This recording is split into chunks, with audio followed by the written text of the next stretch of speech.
বর্তমানে পিতার ও পুত্রের বয়সের অনুপাত 3:1 এবং 15 বছর পরে তাদের বয়সের অনুপাত হবে 2:1।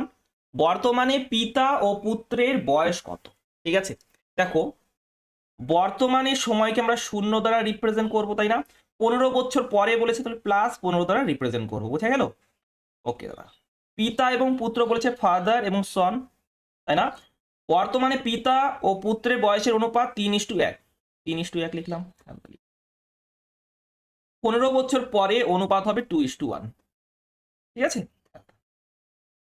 এবার 0 15 ডিফারেন্স কত আছে? 15, তাহলে 15কে এখানে লিখে দাও, 15কে এখানে লিখে দিলে। এবার শোনো, 3 গুণ 1 3, 1 গুণ 2 2, 3 2 এর মধ্যে ডিফারেন্স কত? 1।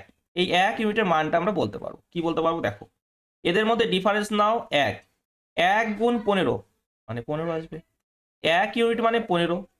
বর্তমানে পিতা ও পুত্রের বয়স কত? পিতার বয়স 3 ইউনিট, 3 ইউনিটের মানটা কত হবে? 3 গুণ 15, তাই না? অর্থাৎ 45। আর 1 ইউনিটের মান কত? 15, ঠিক আছে? 1 ইউনিটের মান কত? 15, 45 15 হবে সঠিক উত্তর। বুঝতে পারলে? Thank you. বর্তমানে পিতার বয়স পুত্রের বয়সের 2.5 গুণ।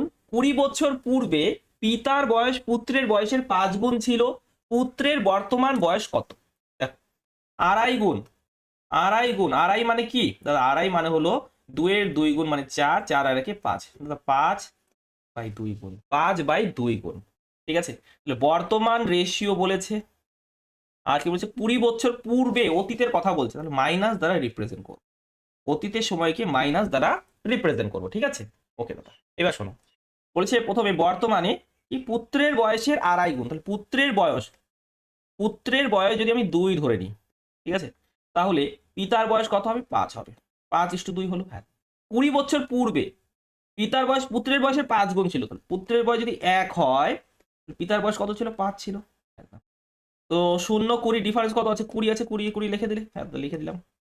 এবার শোনো, ক্রস 5 10 কত হলো? 10, তার মানে 5 5 10 এর মধ্যে ডিফারেন্স কত? 5 ইউনিটের মানটা তুমি বলতে পারবে। এদের মধ্যে ডিফারেন্স নাও, ডিফারেন্স কত?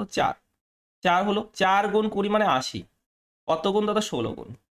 পুত্রের বর্তমান বয়স কত? পুত্রের বর্তমান বয়স 2 ইউনিট, তাহলে 2 ইউনিটের মান কত হবে? 2 গুণ 16 অর্থাৎ 32।